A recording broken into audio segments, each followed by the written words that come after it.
Back to a brand new video, and today we are doing the first NBA video of the season here. We're doing NBA season long player props.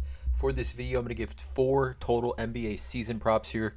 Obviously, these are the season long props here, you guys. I think there's a ton of value in these props. Obviously, you have to wait all season long for these to cash. So again, if you're like low on bankroll, or you're just looking to continue to make bets or whatever on PrizePicks, obviously you have to wait a long time to cash out.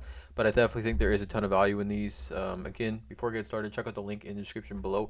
I posted this slip earlier, this specific slip that I'm going to build right now, and I'm posting other NBA season long slips in the Discord, premium Discord, link in the description below. $9.30 per month.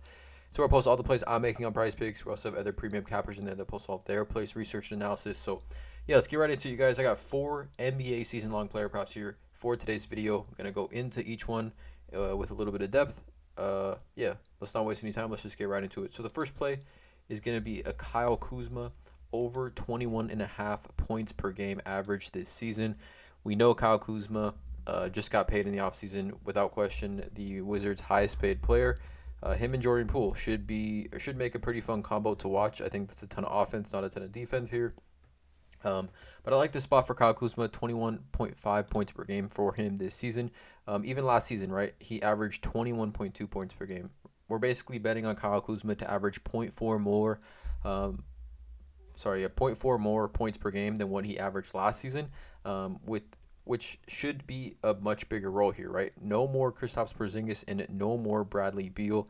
He is going to start in that power forward slot, which again is pretty much primarily where he started last season, except for now no Kristaps Porzingis and now no Bradley Beal. We do replace Bradley Beal with a Jordan Poole, probably a little more, I guess, shot volume for Jordan Poole than what Bradley Beal had. But nonetheless, I think the no Porzingis really benefits Kyle Kuzma here in this spot. We look at the depth chart. I mean, really just a great spot for Kyle Kuzma, I believe. I mean, last season, what did he average? He averaged 35 minutes per game. I could definitely see him averaging close to 37 minutes per game here. I mean, post All-Star break, Kyle Kuzma, 35.5 minutes per game, 20.4 points per game. In the division, 23.8 points per game. He averaged 22.4 points per game at home last season. So it is a great spot for Kuzma overall. We saw him like last season. He had 1, 2, 3, 4, 5, 6, 7, 8, 9, 10, 12 games last season where he scored 30 plus points. I just definitely see an uptick. This is without question a gut play, but for Kuzma to average essentially zero point 0.4 more points per game last season, now without Kristaps Porzingis in that front court, he just got paid in the offseason, so going in just knowing he has to be a guy. Obviously, the Wizards believe in him very strongly, giving him the contract that they did give him here. And then we look at some odds: 21.8 points per game on DraftKings, minus 125 to go over 21.8. We get a 0.3 points per game discount here on PrizePicks currently. And the odds are minus 125 to go over 21.8. We get it at 21.5. I'm taking the over on Kyle Kuzma's 21.5 points per game as the first play. Second play, an interesting one here, but I definitely think elite value. It's going to be triple doubles. It's going to be Alperen Sengun over 0.5 triple doubles. I just think for him to get 1 triple double this season, just terrific value. If you compare just what the other kind of triple double lines are set at for some of these other players like Tatum, Randall, Van Fleet are all at 0.5, but Sengun being a pass first center, I guess presents itself with great opportunities to get triple doubles. Now he's going to be the starting center again this season. We've seen kind of in the preseason how he's been playing, right? 12, 6, and 4 in 22 minutes. Sengun was one of the most productive centers in fantasy last season due to his two-way ability and his ability to fill the stat sheet on any given night, right? We're talking about baby Jokic here. Sengun to me is baby Jokic. He's at 0.5. Jokic is at 24.5 triple doubles. So we just need 1 triple double here for Sengun to cash this line, right? We look at the depth chart. He's going to be the center. I mean, you got Londale here and Marjanovic as the backup centers, but Sengun should, without question. I mean, last season, what did he average?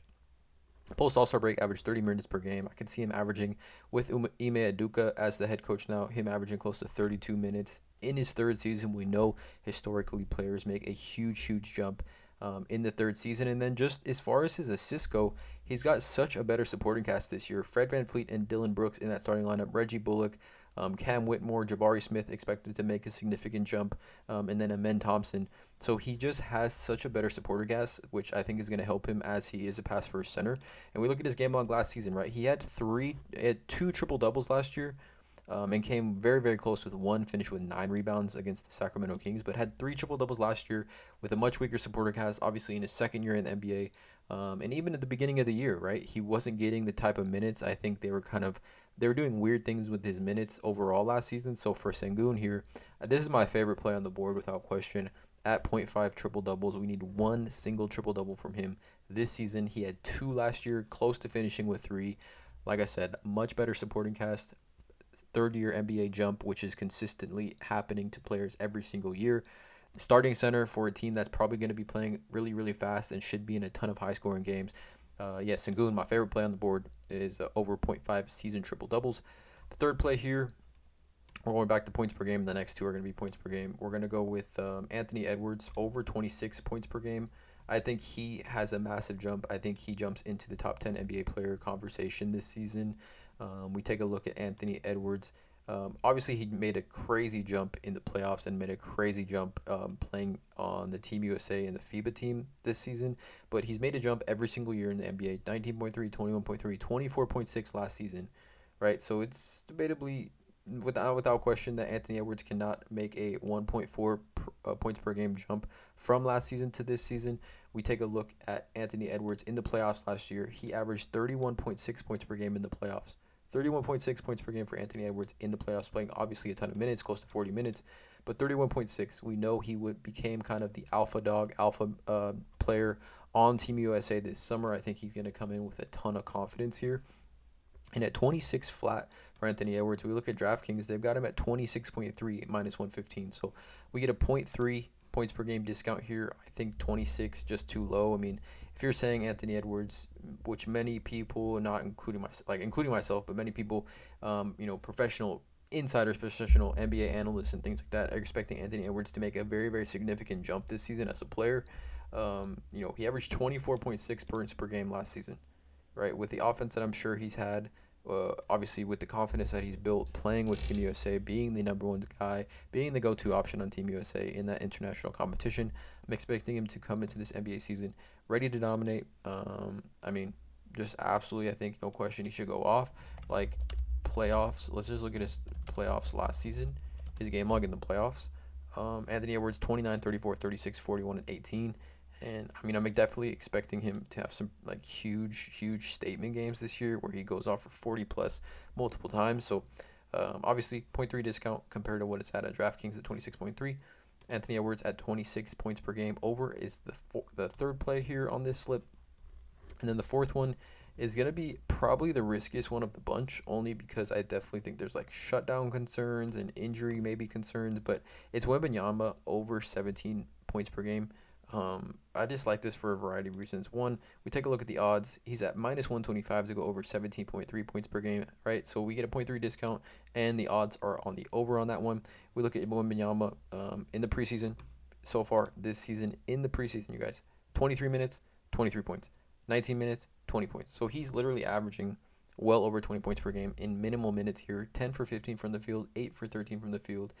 I'm expecting him to get anywhere between 15 to 18 field goal attempts per game here. And if he can stay healthy, this to me is an easy over. I mean, obviously the only risk is the injury concerns, and I know the Spurs are going to be careful with him.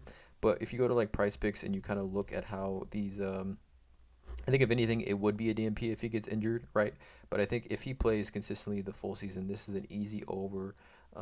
We look at Wembanyama kind of in the summer league, right? He had one game where he finished with 27, 12, and 3 in just under 27 minutes. Now, mind you, that's the summer league here, but we're talking about 17 points per game for quite possibly the. I mean, you guys have watched the highlights that he's had in these preseason games. He looks absolutely dominant.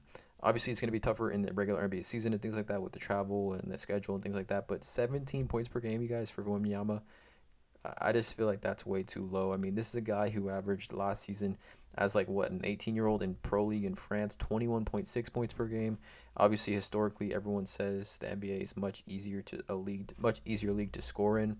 So I just think Victor, obviously, he's going to be gunning for that NBA Rookie of the Year award.